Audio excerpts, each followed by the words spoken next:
a que me acompañen a Mateo 18. El capítulo anterior, es decir, en el 17, obviamente, podemos ver el contexto de lo que se está desarrollando aquí en el capítulo 18. Así que vemos cómo el Señor había invitado a Pedro, a Jacobo y a su hermano, los llevó a un lugar alto y ahí se transfiguró. Si se acuerdan de este pasaje, también vemos cómo Pedro, ese aventado, improvisado, de repente nos enseña también cómo debemos y cómo no debemos ser a veces. Pero este hombre, este apóstol, quiso hacer una enramada para cada uno de Moisés, Elías y el Señor, y bueno, estaba de alguna manera, el Señor discernía que estaba siendo oposición, porque estaba pensando en las cosas terrenales.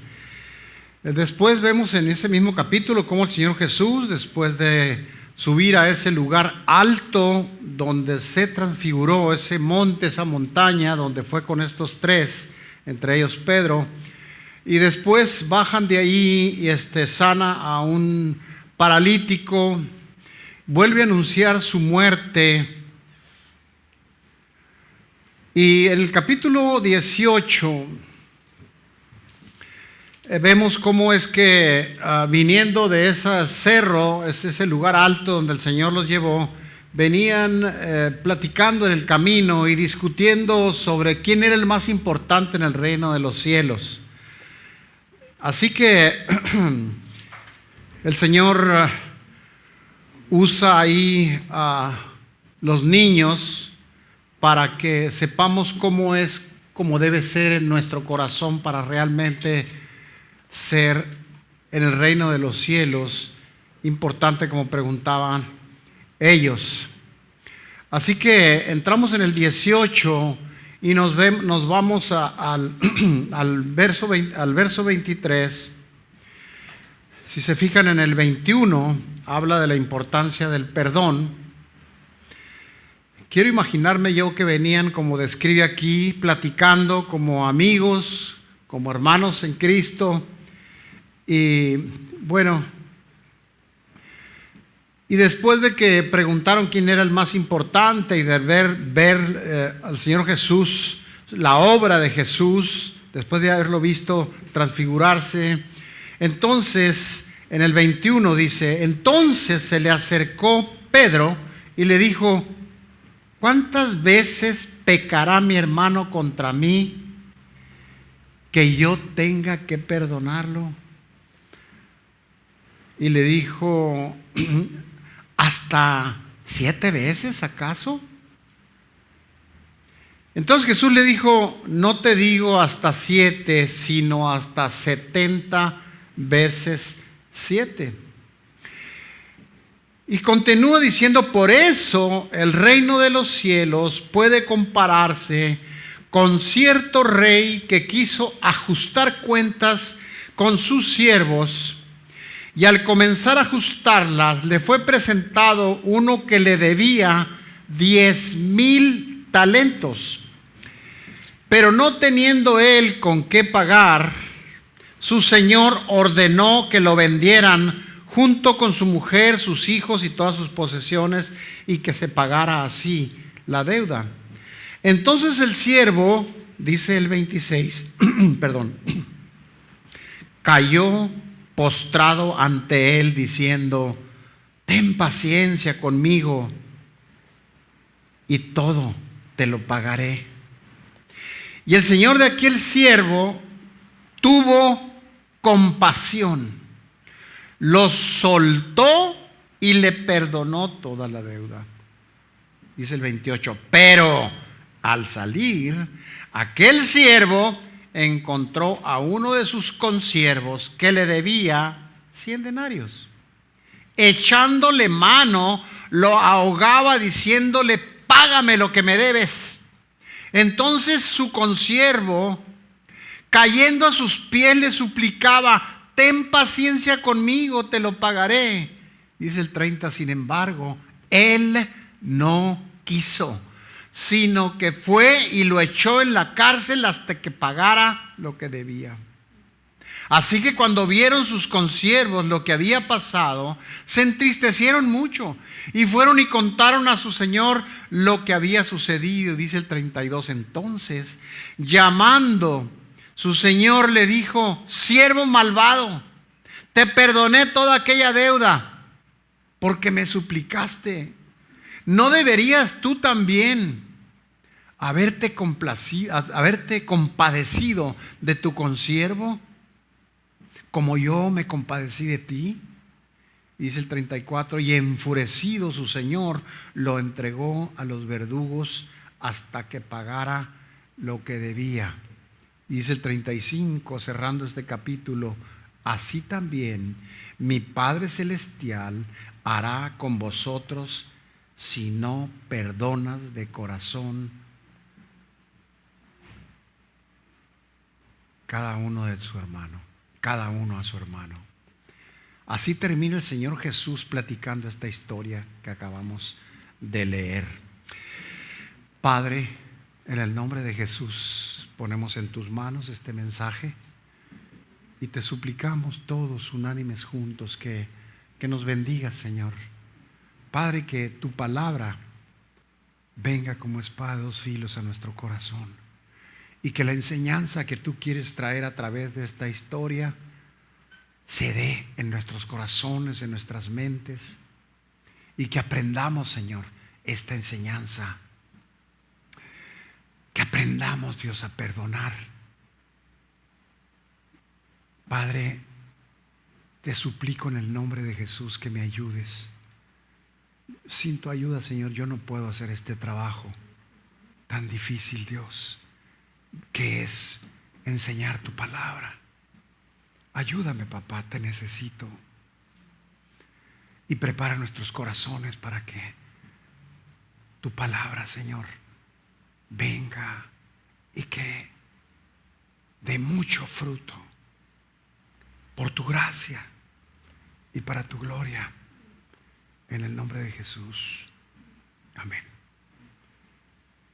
Mi propuesta para este mensaje es: perdona para que seas perdonado. Se oye como una condición, ¿no? Para algunos no nos gustan las condiciones y nos puede parecer desagradable, pero esta es la palabra de Dios. Es algo que te dice Él a ti este día y siempre: perdona para que seas perdonado. En el capítulo 17 que acabamos de vislumbrar, que acabamos de visualizar en términos así muy generales, podemos ver la escenografía y el contexto en el que se diera esta enseñanza. Repasando un poco, vemos, acababan de subir a un monte, venían 3 con el Señor Jesús, incluyendo a Pedro, y bueno, preocupado por quién era el más importante en el reino, y después preocupado por saber cuántas veces tenía que perdonar pues a alguien que lo ofenda. ¿Hasta cuánto? ¿Acaso 7? Ese es el tremendo Pedro que conocemos. Entonces Pedro va a escuchar una respuesta del Señor Jesús, muy breve, muy concisa. Respuesta a la pregunta que dice en el verso 21. Entonces Pedro se acercó con el Señor: ¿cuántas veces pecará mi hermano en contra mía y yo tendré que perdonarle? ¿Hasta 7? Así que aquí, analizando este pasaje, podemos ver que la palabra entonces podría significar que poco después de haber venido hablando y caminando, y después de que se le haya hecho esa pregunta, después de haber subido a esa montaña y de haberse preocupado por quién era el más importante, entonces podría significar, dije, poco después, porque parece haber una relación estrecha, hablando en términos de perdón, entre lo relacionado en el verso 15. Dice: si un hermano te ofende, ve a solas y ayúdale a ver su falta. Y si te hace caso, has ganado a tu hermano. Ese es el 15, que estamos hablando de perdón y coincide con este verso. Así que, ¿cuántas veces pues?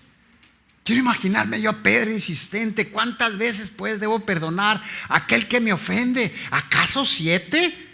¿Puedo dejarlo que me ofenda 7 veces y perdonarlo? ¿Hasta 7 está bien? Pero ahora Pedro comprende que debe perdonar al hermano que le ha ofendido o que ha pecado contra él. Es decir, y subrayo esta parte, debe tomar. Es lo que Pedro está comprendiendo y es lo que el Señor, parte de lo que el Señor quiere enseñarnos ahora. Él está comprendiendo que cuando alguien le ofende, debe tomar la iniciativa para procurar una completa reconciliación. Pero, ¿cuántas veces debo extender esa gracia o esa actitud misericordiosa? ¿Debe perdonar hasta 7 veces a alguien que le ofenda? Si hubiera sido así, hace mucho que se me hubiera acabado a mí la oportunidad de ser perdonado con mi esposa, porque habrá días en los que me habrá perdonado 7 y más de 7 en un solo día. Pero le doy gracias a Dios que ha puesto misericordia y amor en su corazón. Y subrayo la palabra amor porque es de lo que hemos estado hablando. ¿Cuál es el verdadero amor? ¿El que se siente bonito o el que se dice? Está bien sentirlo y está bien decirlo, pero el amor va mucho más que eso. El amor verdadero, el amor de Dios va más allá. ¿Cómo? Perdonando para que seas perdonado. Ahora Pedro está comprendiendo esto. Dicen allá en mi pueblo, le está cayendo el 20, está comprendiendo, está entendiendo. Quizá Pedro está suponiendo también, dado las características particulares de Pedro, que Jesús cuando dijera, ¿a poco debo perdonarlo 7 veces? Porque yo estoy dispuesto a perdonarlo 7 veces. Tal vez estaba esperando que el Señor lo alabara por su grandeza de corazón. Y lo pongo entre comillas porque esa no es una grandeza de corazón. Y ahorita vamos a ver por qué. Si esas eran las expectativas de Pedro, pues no se cumplieron las expectativas de Pedro. No fue honrado ni alabado por el Señor. Había algo incorrecto en el planteamiento de Pedro. Ese planteamiento de Pedro tenía un sabor al rabinismo. ¿Qué quiero decir con esto? Aquellos rabinos, aquellos hombres que se creían autojustos y que se autoexaltaban a ellos mismos y se sentían los fariseos, los escribas superiores a los demás. En muchos aspectos y obviamente incluyendo el aspecto espiritual. Así que sonaba como si el espíritu perdonador del que Dios está hablando fuera una mercancía que se puede comprar y vender y pesar y medir, y que también se podría dosificar y suministrarlo hasta cierto nivel nada más.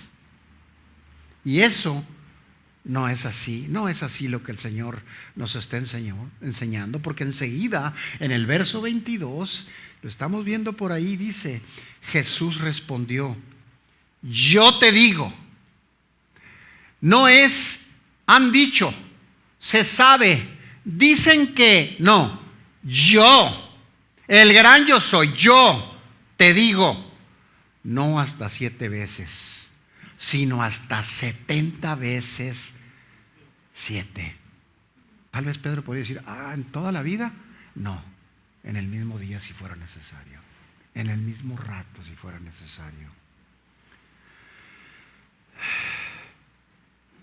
Jesús, aunque su expresión sigue la línea de Pedro, de tratar de cuantificar las cosas, Él, el Señor Jesús, con su sabiduría y su amor, destruye completamente la suposición de que ¿podía decirse 7 veces? ¿O 6? ¿O cuántas debo perdonar? ¿A mi mamá, a mi hermano, a mi pareja? ¿Cuántas veces? Y el Señor destruye todo eso, porque Él toma 2 números perfectos, el número 10 y el número 7, y los multiplica entre sí, por ponerlo de alguna forma, y luego el resultado multiplica por 7, hasta 70 veces 7. ¿Y de qué se trata esto? ¿Por qué tanto numererío? ¿Qué es lo que sucede con esto? Bueno, hace esto para mostrar que el espíritu de perdón genuino no reconoce límites. Repito, que el espíritu perdonador que es genuino no reconoce límites. ¿Por qué digo esto? Porque cuántas veces hemos sentido la tentación de decir: estoy harto de estar escuchando estas cosas que me molestan, que me ofenden, me cansa, hasta aquí llego. Voy a multiplicar, a ver cuántas llevo. 7 por 7, 49. A ver, no, sí, ya puedo yo renunciar a seguir perdonando.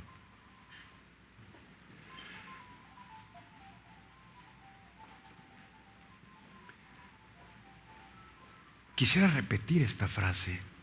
Esta enseñanza que el Señor está trayendo lo hace de esta forma numérica que Pedro usó para mostrar, repito, que en el perdón no hay límites. Porque el perdón es un estado del corazón. Ese corazón que el Señor cambió y que era de piedra, y Él lo hizo blando. Es un asunto del corazón, no una cuestión de cálculo. ¿Cuántos días tiene ofendiéndome? ¿Cuántos años tiene lastimándome? ¿Cuántas veces lo voy a perdonar? Espero estar llegando ya muy pronto al 490. Ya estaré cerca. No es eso, no es una cuestión de cálculo. Sí podríamos preguntarnos, porque es natural como seres humanos, ¿hasta cuánto debo amar? Pero iremos a decir eso. ¿Hasta cuánto voy a amar a mi mamá? ¿Hasta cuánto voy a amar a mi esposa o a mi hijo? ¿Hasta cuántos se valdrá esa pregunta delante del Señor? No, porque el perdón y el amor no tiene límite.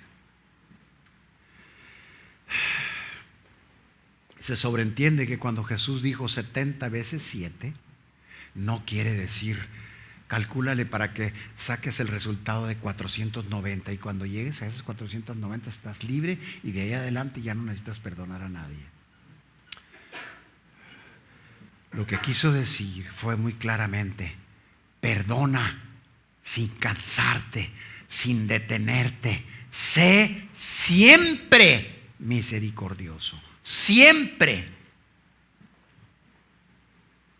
Así que esta parábola trata la historia de un rey que muestra misericordia a su siervo, perdonándole la gran deuda.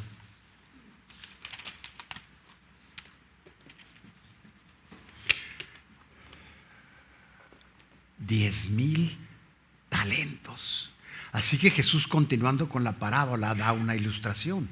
Dice el verso 23: por eso el reino de los cielos es como un rey que quiso ajustar cuentas con sus siervos. Y se fijan, el verso 23 empieza diciendo: por eso, es como decir, como dije antes en el verso 15, por eso, como he dicho antes, no, 7 no, sino hasta 70 veces 7. En la esfera de la gracia de Dios, en la gracia de Dios en Cristo Jesús, hay un principio que no podemos olvidar nunca, y el cual yo quiero poner en relieve este día. Y ese principio es La persona perdonada debe siempre estar dispuesta a revelar un espíritu perdonador. Y si tú estás preguntándote ahorita, ¿la persona perdonada? Sí, si tú eres un creyente, eres una persona perdonada. Y el Señor nos está enseñando que un corazón de alguien que fue perdonado, como el que es el nuestro, debe estar dispuesta a revelar, a reflejar, a actuar con un espíritu perdonador. Del verso 23, el reino de los cielos. Y el Señor está hablando del reino de los cielos, como hemos visto en algún texto, tal vez en el 13:43, que los compara con perlas finas, con un tesoro escondido. Así que los siervos que estamos hablando, con el que estaba haciendo ajuste de cuentas, deben haber sido altos funcionarios. Y ahorita vamos a ver por qué.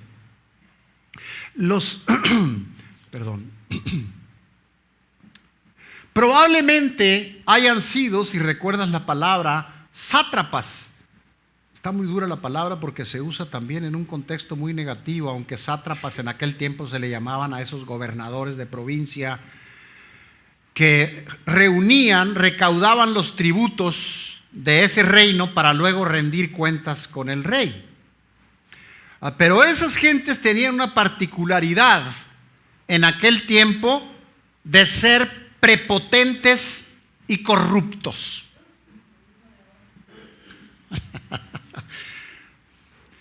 Digo de aquel tiempo porque la historia es de aquel tiempo, pero bueno, quizá nos haya tocado ver algo similar en otros tiempos. Recaudaban grandes cantidades de dinero en esos dominios reales y periódicamente tenían que hacer cuentas con el rey, por eso los estaba llamando el rey aquí. Así que no podrían haber sido esclavos, porque aunque bueno, en la palabra, en el original, a menudo tiene ese significado, pero los siervos eran citados uno por uno para comparecer con el rey y hacer cuentas con él de todo lo que habían recaudado. Por eso es la cantidad tan grande. Cuando comenzaron a ajustar cuentas, dice en el 24, le fue traído uno que le debía 10,000 talentos. Tal vez el tipo de talento del que se hace referencia aquí podría haber sido equivalente a 6,000 denarios. Un trabajador, para darnos una idea, espero no confundirme con esto, y si lo hago, por favor, corríjame. A razón de 1 denario por jornada, que es lo que se pagaba, si se acuerdan la parábola de los viñadores, que les ofrece por un día de trabajo 1 denario. Si tomamos como ejemplo esto, un trabajador necesita 1,000 semanas para ganar 1 talento. ¿Cuántas? 1,000 semanas. Estamos hablando de 3 años y medio, redondearlo en 4 si quieres, para ganar 1 talento. Pero él debía ¿cuánto? 10,000 talentos. ¿Cómo se paga eso? Tal vez. ¿Cuántas vidas? No sé. ¿Cuántas cadenas perpetuas para alguien así? No sé. Este hombre debía al rey 10,000 talentos. ¿Y cómo es que llegó a esa suma tan grande? Pues bueno, fueron varios años de, a ver si esta palabra te parece que la has escuchado en algún lado, varios años de peculado, de malversación de fondos, de corrupción, de derroche, que vamos a redondearlo en $1,000,000. No sé cómo nos sentiríamos enfrente del rey dándole cuentas de $1,000,000 no teniendo nada. Así que, dice el 25, pero como no tenía medios para pagar su deuda, su señor ordenó que fuera vendido junto con su esposa, sus hijos y todas sus propiedades para que se pagara. Así es como se acostumbraba en ese tiempo. Si recuerdan, Isaías 51 indica cómo Dios no vendió a Israel.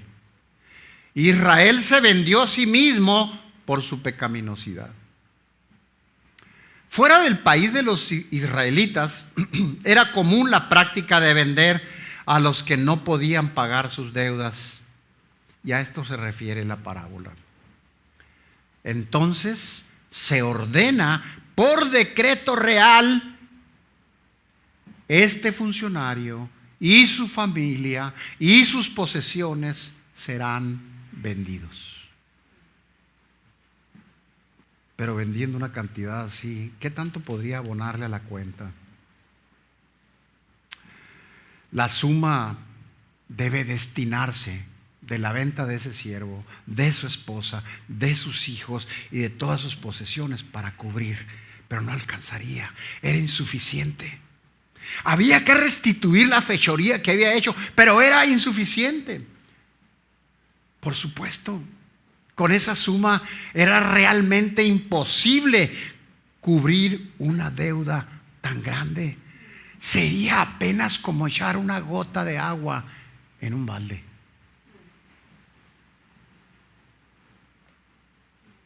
El rey de esta historia que contó el Señor Jesús había dictado la sentencia, pero aún no se había ejecutado.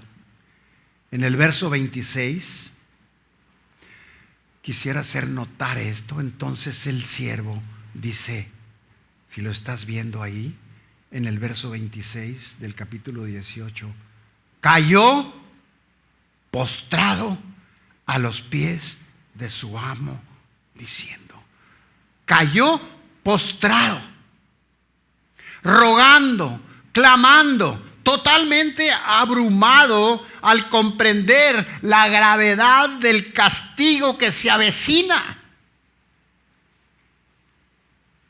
¿Cómo nos veríamos nosotros frente a un rey o a un presidente o como tú quieras, con una deuda de $1 millón, sabiendo que no tienes nada, absolutamente, y sabiendo lo que puede ocurrir cuando alguien no debe? Debe haber sentido sumamente abrumado.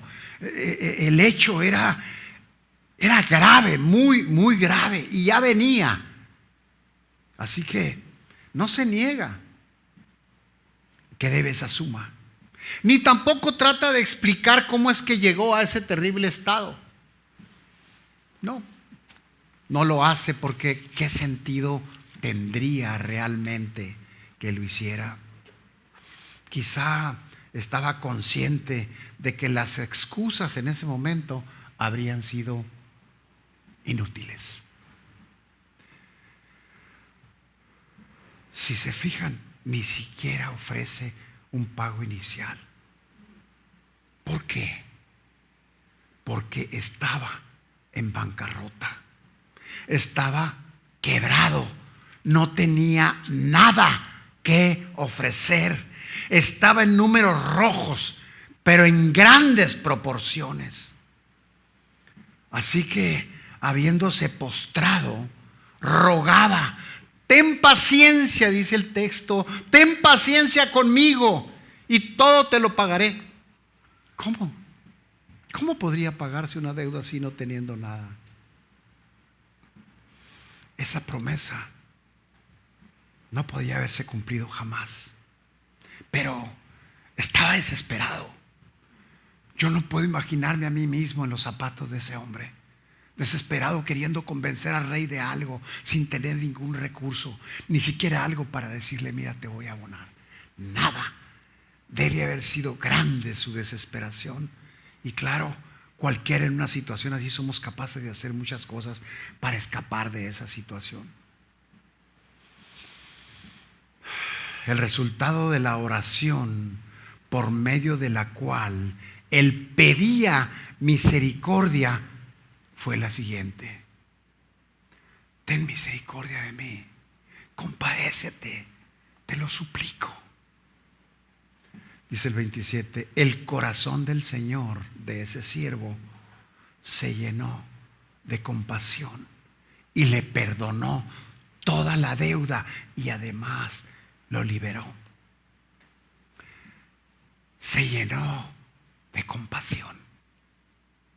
Se llenó de compasión. Creo que esto nos puede recordar como en el capítulo 9, verso 36 dice: y viendo, refiriéndose al Señor Jesús, viendo las multitudes, tuvo compasión de ellas y las veía como ovejas sin pastor,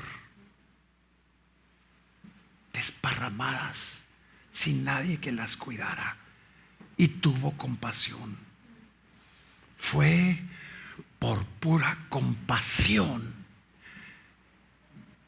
que el Señor concedió a su siervo mucho más de lo que él había pedido, perdonándolo completamente esa gran deuda y dejándolo además libre de castigo.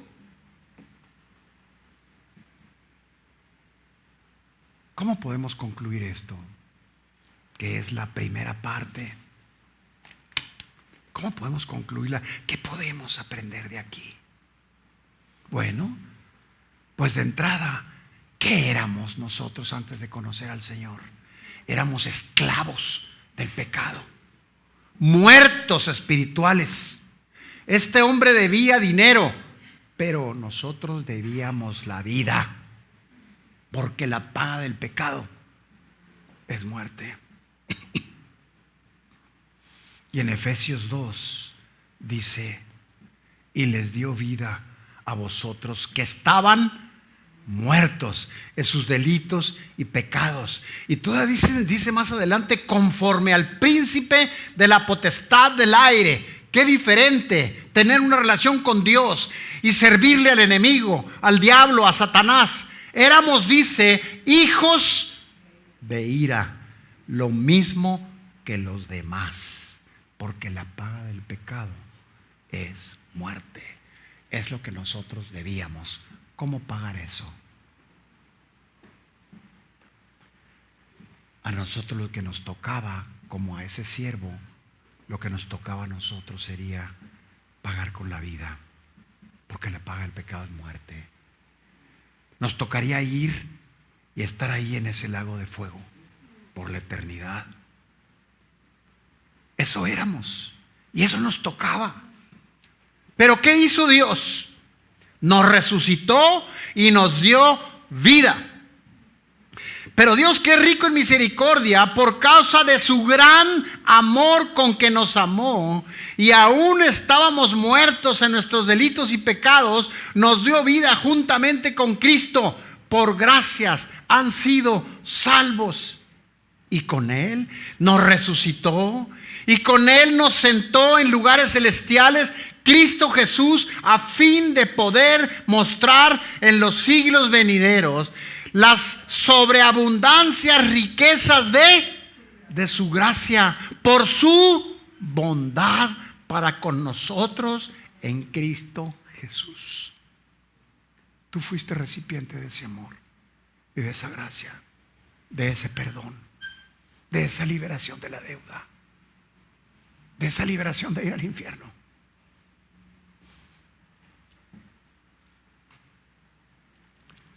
¿Y cuál es el estatus actual de un creyente, de una persona que ha sido perdonada y liberada? Dice la palabra: propiedad suya somos. ¡Qué tremendo!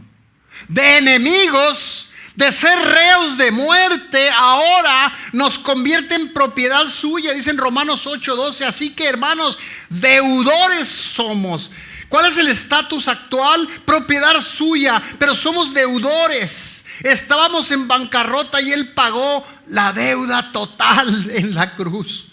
Porque Él nos libró del dominio de las tinieblas y nos trasladó al reino de su amado Hijo Jesucristo, en quien tenemos rendición y el perdón de los pecados.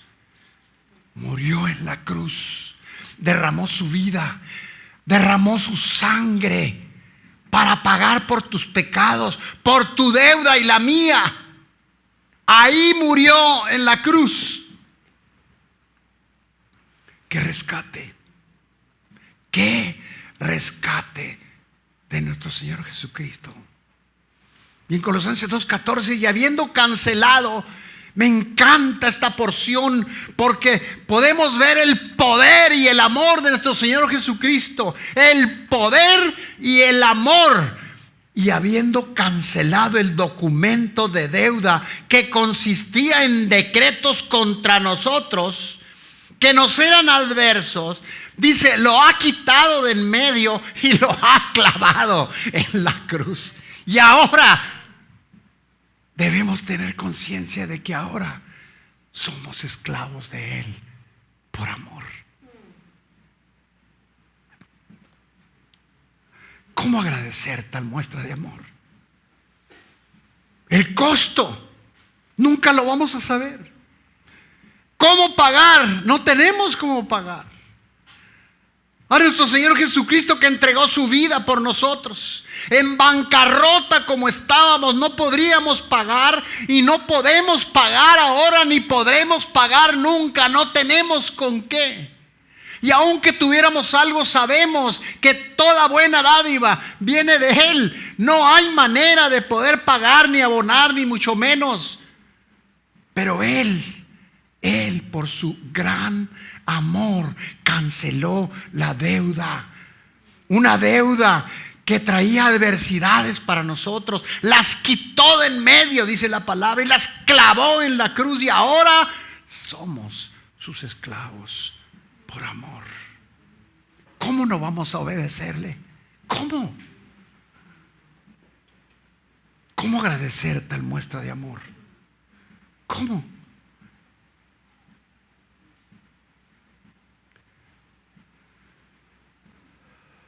No podremos pagar. Ni siquiera tenemos las palabras suficientes para agradecer. Estamos en bancarrota. Pero hay algo, hermano, amigo. Déjame decirte, porque quiero animarte. Y esto es lo que Él espera de nosotros. Aquel que se entregó por ti, que te liberó, que te perdonó, que te amó de tal manera. Solo podemos responder a ese amor respondiendo a su demanda. ¿Y qué es lo que Él demanda de nosotros? 3 cosas. Llévatelo en tu corazón, hermano. No podemos pagar. No tenemos cómo. Pero sí podemos responder a su llamado, a su demanda. ¿Cuál es? Hacer justicia, misericordia y ser humilde delante de Él. Padre, te damos honra y gloria. ¿Cómo poder agradecerte, Señor, tu gran amor por nosotros?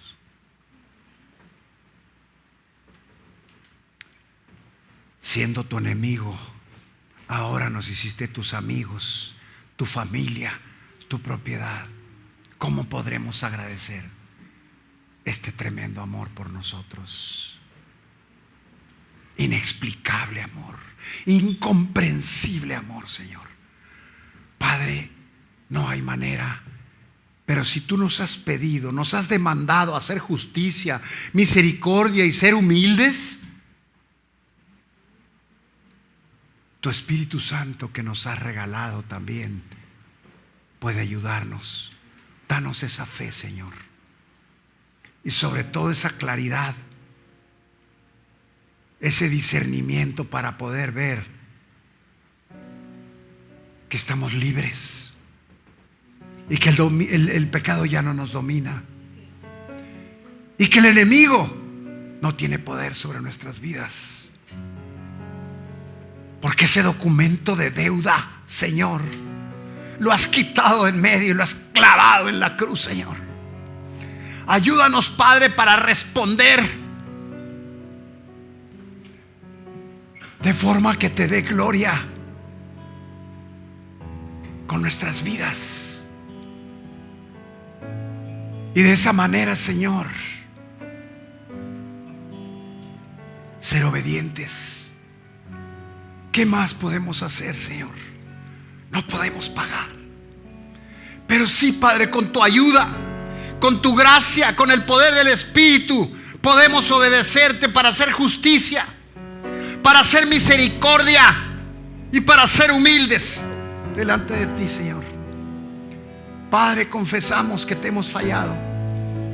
Hemos guardado rencores, hemos guardado resentimientos. No hemos sido buenos para perdonar como tú nos perdonaste a nosotros, Señor. Perdónanos, Padre, y ayúdanos, Padre, a partir de este momento perdonar a aquellos que nos han ofendido. Pon en nuestro corazón el querer como el hacer, Señor. Ayúdanos a entender el precio que pagó tu Hijo Jesucristo para librarnos a nosotros. Y lo único que nos pides tú, Señor, es que seamos perdonadores. Perdónanos, Señor. Lo reconocemos y lo confesamos como pecado. Falta de misericordia, falta de justicia, falta de humildad. Perdónanos, Señor. Recibimos en fe tu perdón, Señor, y confiamos, Padre, en que nos ayudarás a ser cada día más como tu Hijo Jesucristo. Poner la otra mejilla,